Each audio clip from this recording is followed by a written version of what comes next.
I've always dreamt of a time when technology would allow for really immersive entertainment experiences. A time when you wouldn't just control the hero, but you could actually become the hero. With the recent emergence of novel control and display devices, I think we're experiencing the early days of this time. Of course, when we're not using just our thumbs anymore to enjoy our games, increased immersion is just one of the opportunities that presents itself. Another one is self-development.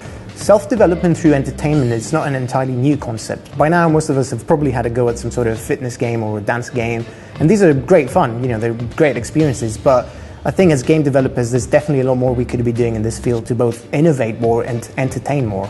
When it comes to training and learning new skills in Kung Fu Superstar, there's a core set of qualities that we absolutely had to have. We can be a lot more expressive with our whole bodies than we can with just our thumbs and fingers. So if our gaming systems can suddenly understand that, we'd have an opportunity to converse with our games in whole new ways. Welcome. Back for some more training, I see. Excellent. So, we've learned 3 techniques so far, right? Do you remember them all? Great. So that's the Pak Sao, used to block a straight punch. What else? Very good. And that's the Bong Sao for straight or round punches. What else? Training doesn't need to be a bland experience where you're just passively standing there being told what to do all the time. Kung Fu Superstar's training requires active involvement from the player, which not only makes the experience a lot more engaging, but it also helps reinforce learning. Of course, apart from discovering new ways to talk to our games, there's also new ways for our games to talk back to us. Great. And now, flow that into the Kan Sao. Very good. Hold that pose for a second. See how far your elbow is from your side? We don't want that. That leaves you open for an attack to your side.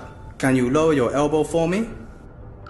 Okay, much better. What else are you doing wrong? Can you tell? We've talked about this before. Yes, well done, the knees. Always keep your knees bent so you can protect them against vertical attacks, ready to instantly spring out of danger. We really want to recreate the virtual dojo experience.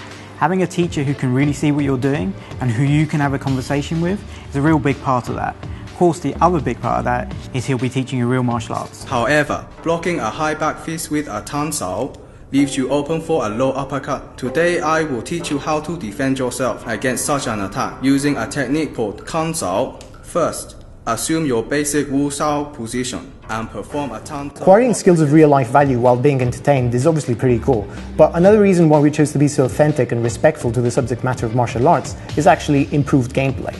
Fighting games are all about strategy and tactics, picking the right action for the right situation.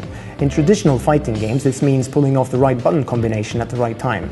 In Kung Fu Superstar, however, this means assessing the situation, then thinking back to your training and picking a martial arts technique that will optimally resolve the encounter. And of course, you have to do all that in a split second.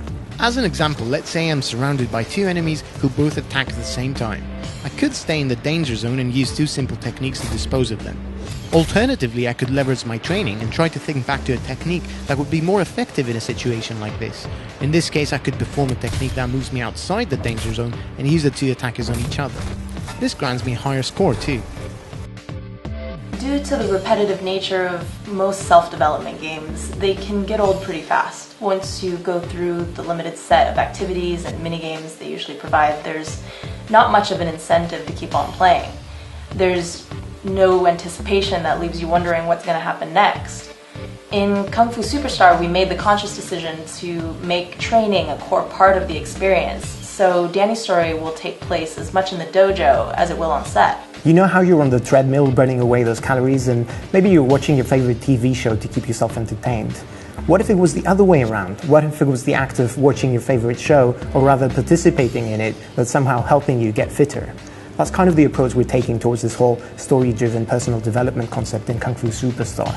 You're so wrapped up in the story that you're not even paying attention to the fact that you're getting fit, building up reflexes and learning real-world skills. The principle of games as entertainment is too narrow. I think today we have to think as games as entertainment and learning. And the best way to learn is when you're being entertained. So if you could learn Kung Fu, martial arts, while playing a game, that is the best way, for me anyway, to lock it in my mind. Because I've got all the challenge of a game, plus all the fact that I'm learning as while I'm doing it. Fantastic idea. That said, we are making a game first and foremost, so fun is our #1 directive. Our goal with teaching is to make sure we've given you everything you need to build a substantial martial arts foundation if you wish to do so. Regardless of how much or how little you will choose to invest in that side of the game, you will still be able to fully enjoy the other side of it, which is turning Danny into the next big Hollywood action star.